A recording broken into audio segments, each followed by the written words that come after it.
நான் உங்கள் முன் மண்டியிட்டு மன்னிப்பு கேட்டு உங்களை எல்லாரும் நான் கடவுளாக்குகிறேன். நன்றி. மோசமான மனிதன் அந்த ஈவில் அவன் கடைசியில் சொல்லுவான் அந்த ஊர் மக்களை பார்த்து ஊர் மக்கள் சொல்லுவாங்க நீ சாவிடாமாங்க.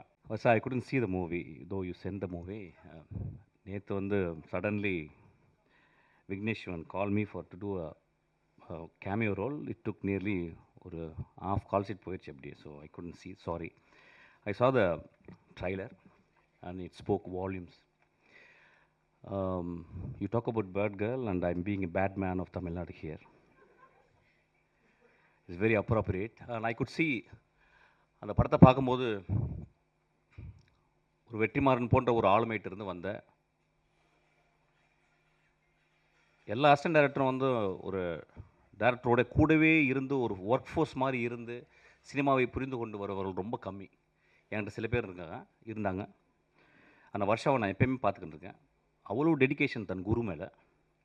அந்த டெடிக்கேஷன் எப்படின்னு கேட்டால் வந்து சும்மா ஒரு 2 வருஷம் இருந்துட்டு ஒரு படத்தை கற்றுக்கணும் இல்லாமல் முழுக்க அந்த பெண் அந்த மனிதரை பார்த்து குருவை பார்த்து நேசித்து அவன் எப்படி சினிமா செய்கிறான், அவன் எப்படிப்பட்ட சினிமா செய்கிறான் பார்த்து செதுக்கி வளர்ந்த அந்த ஆளுமை இந்த படத்தினுடைய ட்ரைலரில் தெரியுது. ஆக்சுவலி அதுக்காக அவளுக்கு பெரிய கரகோஷத்தை கொடுக்க நான் கேட்குறேன். நான் ரொம்ப பேசலை, ஏன்னா பஞ்சாயத்தை பற்றி பேசணும் அதுக்கப்புறம். So some of the closeups I watch. நிறைய பேருக்கு க்ளோஸ்அப்ஸ் வந்து ரொம்ப கஷ்டமான டிவைஸ். மணி சார் சொல்லியிருக்கார் வந்து ஒரு 10-15 இயர்ஸ் இருந்தால் கூட director cannot understand where to keep a closeup அப்படின்றது. தெர் ஆர் பியூட்டிஃபுல் க்ளோஸ்அப்ஸ் அந்த ட்ரைலர்லாம் பார்த்தேன். ரொம்ப அழகான க்ளோஸ்அப்ஸ். அந்த பாப்பா கண் ரொம்ப அழகாக இருந்துச்சு. ரொம்ப அழகாக இருந்துச்சு. அந்த படத்தை பார்க்கும்போது தெரிஞ்சுது அது வீர் அடிச்சுக்கிட்டு என்னை மாதிரி தான் நினைக்கிறேன் ஆக்சுவலாக. ஸோ நான் வாழ்த்துறேன். இந்த படம் நிச்சயமாக நல்லாயிருக்கும், எல்லாருக்கும் பிடிக்கும். இந்த மாதிரி படங்கள் தான் வரணும். அது வருஷா எடுக்கும் பொழுது அது வந்து இப்போ நிச்சயமாக பேட் கேர்ளை வந்து ஒரு ஆண் எடுக்க முடியாது. ஒரு பேட் கேர்ள்னு ஒரு தலைப்பு வைக்கிறதுக்கே ஒரு பெரிய தைரியம் வேணும். So I really I wish her from my bottommost heart. இந்த படம் வந்து மிகப்பெரிய வட்டி அடைன்னு கேட்குறேன். வெற்றிமாறன் எப்பொழுதுமே அது பெரிய ஆச்சரியம். ஒருவேளை நிறையா சம்பாதிக்கிறதுனால அவன் படம் பண்ணுறானான்னு தெரியல. ஆக்சுவலாக அசிஸ்டண்ட்டுக்கு நான்லாம் சம்பாதிக்கவே இல்லை. நிறைய படம் பண்ணிக்கிட்டே இருக்கான் அவன். ஆக்சுவலாக எனக்கு ஒரு படம் பண்ண வெற்றி. வெற்றி வந்து ரொம்ப மெக்னானிமஸ். ஏன்னா வெற்றியை வந்து எனக்கு அவ்வளோ காலங்கள் தெரியும். இன்றைக்கி கூட வெற்றி வந்து நீங்கள் வரணும்னு கால்லேருந்து ஃபோன் பண்ணிகிட்டே இருக்கான் ஆக்சுவலாக வெற்றி. ரொம்ப தேங்க்ஸ். வெற்றி வந்து ஒரு எக்ஸ்ட்ரானரி ஹியூமன் பீயிங். நிறைய பேருக்கு தெரியாது. நான் வந்து அந்த மேடையில் பேசும்போது சிரிச்சுக்கிட்டே இருந்த வெற்றி ஒரு டைமில் திடீர்னு ரொம்ப அமைதியாகி மூஞ்சில் கை வச்சு தான். அதெல்லாம் நினச்சாங்க அவன் மூஞ்சி சொல்லிச்சின்னு இல்லை, வெற்றி என் மேலே இருந்த ஒரு கம்பேஷனில் he felt very bad actually. அதுக்காக வெற்றிக்கு ஒரு கிளாப் பண்ணணும்னு நினைக்கிறேன் ஆக்சுவலாக. Vetri is very sensitive. Okay, coming back. Sorry கேட்கணுமா, பகிரங்க மன்னிப்பு கேட்கணுன்னு வந்திருக்கேன்னா நண்பர்கள் தானே. சரி, okay. I'm going to take little time, Betty. Don't mistake me. Don't stop me. Actually, I think I should also speak from my heart and my pedestal. முதலாவதாக நான் நன்றி சொல்வது எனக்கு மிகவும் பிடித்தான பாடலாசிரியர், எழுத்தாளர், சிறந்த பெண்மணி தாமரைக்கு. தாமரை என்னை விமர்சித்து பேசியிருந்தாங்க. அதில் வந்து ஒரு வார்த்தை சொல்லியிருந்தாங்க. அவங்கள்ட்ட முதல்ல நான் வந்து மன்னிப்பு கேட்குறேன். ஆனால் ஒரு விஷயம் சொல்லியிருந்தாங்க, வெற்றி என்னை இப்படி பேச வைத்துச்சுன்னு. 18 வருஷம் போராடி கொண்டே இருக்கிறேன் என் தாமரை சகோதரி அவர்களே. ஒவ்வொரு நாளும் பௌத்தனுடைய 10 நிமிடம் உன் மரணத்தை பற்றி நீ தியானி அப்படின்றாங்க. என் மரணத்தை பற்றி தியானித்து கொண்டே இருக்கிறேன். வெற்றி என் தலைமையில் இருந்தால் இந்நேரம் நான் பெரிய ஆளுக்கெல்லாம் படம் பண்ணியிருக்கணும். அதனால் மன்னிப்பு கேட்டுக்கிறேன். ரெண்டாவது, எனக்கு ரொம்ப பிடிச்ச மிகச்சிறந்த ஆளுமை லெனின் பாரதி. அவன் என்னை விமர்சிச்சிருந்தான். அது வந்து தத்துவ ரீதியான விமர்சனம். அவனுக்கும் என்னுடைய ஆழ்ந்த வருத்தத்தை மன்னிப்பையும் சொல்கிறேன். அதுக்கப்புறம் ஒரு ஆக்டர், அவர் பேர் என்ன வெற்றி, அவர் பேர் அருள்தாஸ். அவர் ரொம்ப எனக்கு பிடிக்கும். அவர் மூஞ்சியை பார்க்கும்போது ஒரு பழைய தமிழ் உள்ளே இருக்கும், ரொம்ப கருணை இருக்கும் ஒரு முகத்தில். அவர் கூட ரொம்ப நாள் ஒர்க் பண்ண நினச்சேன். அவர் ஒரு 3 நாள் வந்து ரொம்ப கஷ்டப்பட்டு பெரிய பிரபலமாகவே ஆகிட்டார் என்னை திட்டி. ஆக்சுவலி அவருக்கு என் மன்னிப்பை தெரிவித்துக் கொள்கிறேன். அதுக்கப்புறம் சசி அண்ணா என்னை கூப்பிட்டு வந்து நேற்று நைட் இரவு கூப்பிட்டாரு. உன்னை ஏன்டா நான் அடக்கலைன்னு சொன்னார். அந்த அன்புக்கு நன்றி. அவரிடம் மன்னிப்பு கேட்குறேன்.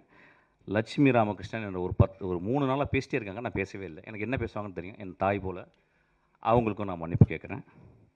அதுக்கப்புறம் எனக்கு மிகச்சிறந்த படத்தை கொடுத்து என் தந்தை போல் இயங்கிக் கொண்டிருக்கும் திரு தானு அவர்கள். அந்த படத்தை எடுத்துருக்கும்போது இந்த மாதிரி ஒரு கான்ட்ரவர்சி பண்ணும்போது ஒரு ப்ரொடியூசர் அவருக்கு பாதிக்கும். முதல்ல அவருக்கு நான் என்னுடைய வருத்தத்தையும் மன்னிப்பையும் நான் கேட்டுக்கிறேன். அதுக்கப்புறம் வந்து என் மேலே செருப்பு எரியணும்னு சொன்ன ஒரு நண்பர், அவர் தயவுசெய்து 2 செருப்பாக இருங்க, அது 8ஆம் நம்பர் எறிங்க, என் காலுக்கு அதான் சைஸு. அவருக்கும் என்னுடைய வருத்தத்தையும் என்னுடைய மன்னிப்பையும் நான் கேட்டுக்கிறேன். இன்னொரு மனிதர் 18 வருஷமாக என்னை திட்டிக்கிட்டே இருக்கார். இன்னும் நான் 10 வருஷம் படம் பண்ணால் இன்னும் திட்டுவார். அவருக்கும் என்னை மன்னிப்பை நான் கேட்டுக்கிறேன். இப்போ நான் பேசலாமா? ஓகே.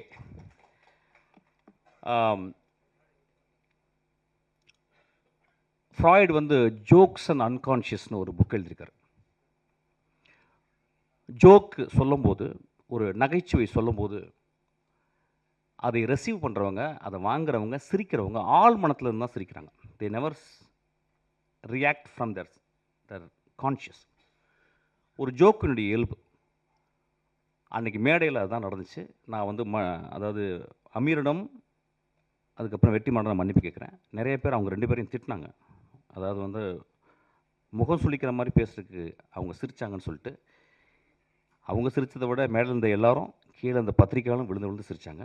அது அந்த வீடியோவில் இருக்குது. அதை நீங்கள் பார்க்கணும். ஒரு ஜோக்காக தான் நான் மீன் பண்ணேன். ஆக்சுவலாக 2-3 வார்த்தைகள் மேலே போயிடுச்சு. அது அப்படி தான் சில நேரங்களில். அது மனதிலேருந்து பேசும்போது அப்படி ஆயிடுச்சு. அதுக்காக நான் வந்து மன்னிப்பு கேட்டுக்கிறேன்.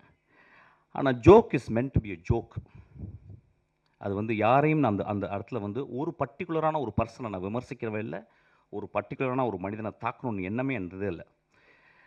என்னுடைய ரொம்ப நேசத்துக்கு சொந்தமான என் விஷால், நானும் சண்டை போடும்போது, என்னை மோசமாக பேசும்போதும், என்னை பற்றி அடுத்தவங்கள தப்பாக பேசும்போதும், நான் ரொம்ப வெகுண்டு மேடையில் பேசும்போது ஒரு வார்த்தை கூட அவனை நான் வந்து மோசமான வசை வார்த்தைகளால் பேசலை. நான் சொன்ன ஒரே வார்த்தை பொறுக்கின்னு சொன்ன வார்த்தை தான். எனக்கு அந்த வார்த்தையை சொல்லி அளந்து தான் சொன்னேன். நண்பர்களே,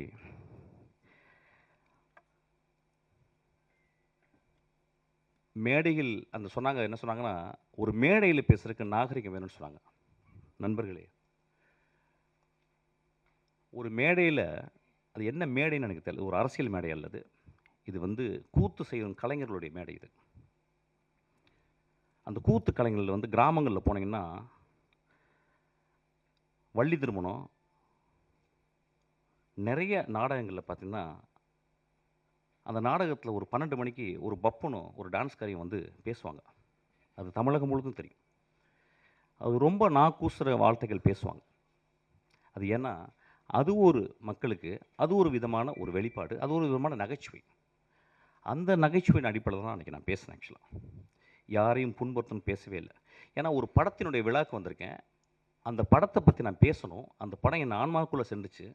அந்த படம் பெருசாக ஓடிச்சுன்னா கூட எனக்கு தெரியல. இப்போ அந்த படத்தினுடைய நடிகர்கள், அந்த படத்தினுடைய இயக்குனர், அந்த படத்தை தயாரித்தவர்கள் வந்து அவ்வளோ அழகான விஷயம் பண்ணியிருக்காங்க. அதை பேசணும்னு நினச்சேன். அதை பேசுகிறதுக்கு வந்து இந்த படம் நல்லாயிருக்கு, இந்த படம் இப்படி இருந்தால் நல்லாயிருக்கும்னு நான் பேசலை. என் மனதில் ஆழத்துலேருந்து தான் பேசினேன். அது பேசுனது உங்களுக்கு வந்து பாதிச்சிருக்கு. நான் கேட்குறேன், திருக்குறளில் காமத்துப்பால் இல்லையா? பெருமாள் முருகன் எழுதின சங்கத்தில் எத்தனை தடவை அல்குல் என்ற வார்த்தையில் உபயோகித்திருக்காங்கன்னு சொல்லி அவருடைய கட்டுரையில் இருக்கு. இப்படி நான் சொல்லிக்கிட்டே போகலாம். ரொம்ப நாளைக்கு முந்தி ஒரு படம் வந்துச்சு. அந்த படத்தின் பேர் இருட்டறைக்குள் முரட்டு குத்துக்கள். நெஞ்ச தொட்டு சொல்லுவோம். அந்த டைட்டில் முதல்ல வந்தவுடனே அந்த இருட்டறைக்குள்ளே முகமது அலியும் டைசனும் பாக்ஸிங் போகிறான்னு நினச்சோம். மனசத்தோடு சொல்லுங்கள். ஒரு ஆபாசமான டைட்டில் இல்லையா? வித் டியூ ரெஸ்பெக்ட் அந்த டேரக்டரையும் அந்த ப்ரொடியூசரையும் பற்றி நான் பேசலை. ஒரு எக்ஸாம்பிள் சொல்கிறேன். அப்போ அந்த படத்தை பார்த்து, ஓ அதுக்குள்ளே 2 பேரும் பாக்ஸிங் போட போகிறாங்கன்னு படம் போன பிறகு அதே மாதிரி பாக்ஸிங்காக படத்தில் இருந்துச்சு. இப்போ இந்த 10 வருடங்களில் வந்த மோசமான விரச காட்சிகளை கொண்ட படம் இல்லையா அது? அப்போ என் நண்பர்கள் அந்த படத்தை பற்றி யாராவது விமர்சிச்சாங்களா? என் தம்பி விஜய் சேதுபதி, என் தம்பி தியாகராஜன் குமார் ராஜா ஒரு படம் எடுக்கிறான். அந்த படத்தினுடைய முதல் ட்ரைலரில் தம்பி பேசிகிட்டே வந்து கடைசி வார்த்தை, அது வேணாம், இது இல்லை, அது இல்லை, அதுன்னு சொல்லி கடைசியில் ஒரு வார்த்தை சொன்னான் பார்த்தீங்களா? அந்த வார்த்தை கெட்ட வார்த்தை இல்லையா? அன்றைக்கி நண்பர்கள் சும்மா இருந்தீங்களா? எல்லோரும் பார்க்குறாங்கல்ல. 3 நாட்கள் என்ன கிட்டத்தட்ட 500 பேர் எனக்கு ஃபோன் பண்ணாங்க நண்பர்களே. பெண்கள் ஃபோன் பண்ணாங்க நிறைய பேர். பத்திரமா இருங்க அப்படின்னாங்க. ஐயா, என்னை பற்றி நீங்கள் சொல்லணும்னா என்னுடைய படங்களை பார்த்து சொல்லணும். என்னை பற்றி சொல்லணும்னா வெற்றிமாறன் இன்னைக்கு அழைச்சிருக்கான்ல, அவன்கிட்ட கேளுங்க. என்னை பற்றி உங்களுக்கு தெரியும்னா என் தந்தை போல் ஒருத்தர் உட்காந்துருக்கார் பாருங்க, அவர்கிட்ட கேளுங்க. நீங்கள் நேராக வந்து என்கிட்ட ஃபோன் பண்ணி திட்டலாம், பேசலாம்.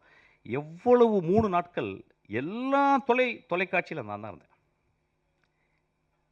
என் படங்கள் நல்ல படங்கள் இல்லையா? என் படங்களில் சமூக கருத்து சொல்லலையா? என் படங்கள் பேரன்பு இல்லையா? நான் வந்து உடனே ஒரு பெரிய ஒரு ஆக்டர்கிட்ட போய் கதை சொல்லி நான் பெருசாக வின் பண்ண நினைக்கலையா? நான் கமல் சார்கிட்ட போயிட்டு திரும்பி வந்துட்டேன். ரஜினி சாருக்கு எனக்கு சொல்ல வாய்ப்பு கிடைச்சிது, நான் சொல்லாமல் வந்துட்டேன். படங்களை நேசிப்பவன் இல்லையா? படங்களையும் மனிதர்களையும் மனித இனங்களையும் பிராணிகளையும் இயற்கையும் நேசிப்பவன் ஐயா நான். எனக்கு நீங்கள் சொல்கிறீங்க வந்து ஆபாசமாக எடுக்கிறேன்னு சொல்லிட்டு. பிசாசு 2ல் என் குழந்தை ஆண்ட்ரியா அவர்கிட்ட கதை சொன்னேன். அதில் ஒரு தாய்க்குள்ள பேய். அப்போ சொன்னேன், அந்த பேய் நிறைய விரசமாக இருக்கிறா, அதுக்கு வந்து நிறையா நிர்வாண காட்சிகள் தேவைம்மா, நடிக்க முடியுமான்னு கேட்டேன். அவர் அந்த கதையை கேட்டு சொன்னான், நடிக்கிறேன் ஐயான்னா. நான் என்ன பண்ணேன், அதுக்கு ஒரு ஃபோட்டோ ஷூட் பண்ணேன். அந்த ஃபோட்டோ ஷூட்டு ஒரு பெண்ணால் எடுக்கப்பட்ட ஒரு ஃபோட்டோ ஷூட்டு ரெடி ஆயிடுச்சு. என்னுடைய அசிஸ்டன்ட் டைரக்டர் ஈஸ்வரி அனுப்புகிறேன், நானும் உள்ளே இருக்கேன். அவள் அந்த பெண் அந்த அந்த அந்த அந்த மிகச்சிறந்த ஆக்ட்ரஸ், அவள் மிகச்சிறந்த ஆளுமை. அவள் என்ன பண்ணா, என் நம்பிக்கையில், என் கதை மேலே இந்த நம்பிக்கையில் அவள் அந்த ரூமில் போயிட்டு அவள் நிர்வாணமாக வெளியே வர வேண்டியது. நான் அவள் வீட்டு வெளியே போயிட்டு சிகரெட் பிடிச்சிட்டு நான் அப்படியே ஆஃபீஸ்க்கு வந்துட்டேன். அவள் ஃபோன் பண்ணி, எங்கே சார் இருக்கீங்க கேட்டான். நான் சொன்னேன், அம்மா, உன் நிர்வாணத்தை நான் காட்டி என் படத்தில் நான் காட்டி என் படம் ஓஹோன்னு பெரிய பேர் வாங்கலாம், நான் ஒரு பெரிய பெட்ரோ ஆல்பர்டர் மாதிரி நான் ஒரு பெரிய பேர் வாங்கிடலாமா? ஆனால் உன்னுடைய நிர்வாணத்தை காட்டி நான் என் படத்தில் காட்டினேன்னா, போஸ்டரில் காட்டினேன்னா, அதை பார்க்கும் இளைஞர் நான் பார்த்த பார்வை மாதிரி ஒரு இலக்கியமாக அந்த திரைப்படத்தை பார்ப்பாங்களா, விரசமதமாக பார்ப்பாங்க.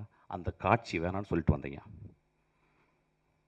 அந்த காட்சி நான் ஒரு ஃபோட்டோ எடுத்தாந்து நான் போஸ்டரில் போட்டிருந்தா இந்நேரம் அந்த படம் ரிலீஸ் ஆகிருக்கும். 2 வருடம் அந்த படம் வந்து கேனில் இருக்குது. அந்த படத்தை பார்த்த ஒரு மனுஷன் வெற்றிமாறன் உட்காந்துருக்கான். அதை பார்த்துட்டு சாயங்காலம் எனக்கு ஒரு மெசேஜ் பண்ணான், இந்த இரவு முழுதும் என்னால் பேச முடியாது, நான் காலையில் பண்ணுறேன் மிஸ்கின் அப்படின்னு சொன்னான். அந்த குழந்தைக்கு, அந்த ஆண்ட்ரியா, ஒரு மிகப்பெரிய அவார்டு இன்டர்நேஷ்னல் லெவலில் அவளுக்கு ரெக்கக்னிஷன் கிடச்சிருக்கும். அந்த படம் ஓடாமல் இருக்குது. நான் சினிமாவை நேசிப்பவன் இல்லையா? சினிமாவையும் சினிமா மேடையும் சினிமா மனிதர்களையும் நேசித்து கொண்டே இருக்கிறேன். எனக்கு அதை தவிர வேறு வேலையே கிடையாது. நான் ஓனாய் ஆட்டுக்குட்டி பண்ணேன். அது முதல் நாள் ரிலீஸ் ஆக விடலை, உங்களுக்கு தெரியாது. அன்றைக்கி மறுநாள் நைட்டு ரிலீஸ் ஆச்சு. 10 நாளுக்கு அப்புறம் அதை டிவி ரைட்ஸ் வாங்க வந்தாங்க. அப்போ எனக்கு நெருக்கமான மனிதன், ஒரு பெரிய இயக்குனர் என்னை கூப்பிட்டு போய் உனக்கு நிறைய காசு வாங்கி தரேன்டான்னு கூப்பிட்டு போனார். ஒரு பெரிய ரூமுக்குள்ளே போனான் ஐயா. அவன் என் நண்பன். அவன் 20 பேர் இருந்தாங்க அந்த ரூமுக்குள்ளே. 75 லட்சம் ரூபாய்க்கு நீ டிவி ரைட்ஸ் கொடுத்தா கொடு அப்படின்னாங்க. நான் சொன்னேன், ஐயா, நான் ரொம்ப கஷ்டப்பட்டு எடுத்துருக்கேன், இந்த படம் நல்ல படம், ஒரு 2 ரூபா கொடுங்க. ஏன்னு கொடுக்க மாட்டேன் சொல்லிகிட்டே இருக்காங்க. அப்போ தான் எனக்கு தெரிஞ்சது, 20 தடியர்களை உள்ளே வைத்து என்னை மிரட்டி என்னை கையெழுத்து போட வச்சாங்க. 75 லட்சம் ரூபா கொடுத்தாங்க. அந்த திரைப்படம் அந்த சேனலில் இது வரைக்கும் 80 வாட்டி ரிலீஸ் ஆயிருக்கு. அந்த செக் எடுத்தாந்து அவங்கள்ட்ட நான் கிழிச்சு போட்டுட்டு சொன்னேன், ஐயா, நான் சென்னைக்கு வரும்போது ஒரு வெள்ளை பேப்பரும் ஒரு பென்சில் தான் எடுத்துகிட்டு வந்தேன். அவ்வளோ வறுமையான குடும்பத்துலேருந்து வந்தவன்.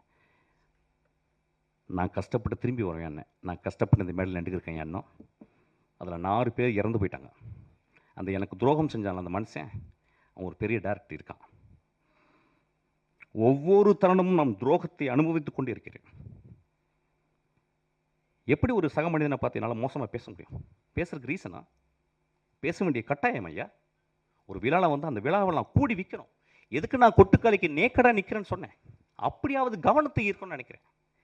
இந்த படத்துக்கு நான் இப்போ பேசுறதுக்கு அப்படியாவது இந்த படத்தை கவனத்தை ஈர்க்கிறது. எனக்கு அவ்வளோ புத்தகம், 40 வருஷம் புத்தகம் படிக்கிறதுக்கு எனக்கு டைமே இல்லை. 40 வருஷம் படிக்க வேண்டிய புத்தகம் இருக்குது. அவ்வளவு மனிதர்கள் நேசிக்க வேண்டியது இருக்குது. அவ்வளோ கண்ட்ரி நான் விசிட் பண்ண வேண்டியது இருக்குது. மன்னிப்பு கேட்டதுக்கு என்றைக்குமே நான் தயங்க மாட்டேங்க. உதிரிப்பூக்களில் ஒரு சீன் வரும், கடைசி சீனு. அதில் வந்து அந்த அந்த மோசமான மனிதன், அந்த ஈவில், அவன் கடைசியில் சொல்லுவான் அந்த ஊர் மக்களை பார்த்து. ஊர் மக்கள் சொல்லுவாங்க, நீ சாவிடாமாங்க. அவன் சொல்லுவான், எனக்கு ரொம்ப வருத்தம், இவ்வளோ நாள் கெட்டவனாக இருந்தேன், உங்களுக்கு நான் வந்து எல்லாரையும் கெட்டவனாக்கிட்டேன், அது ரொம்ப வருத்தமாக இருக்கேன். நண்பர்களே, நான் உங்கள் முன் மண்டியிட்டு மன்னிப்பு கேட்டு உங்களை எல்லாரும் நான் கடவுளாக்குகிறேன். நன்றி.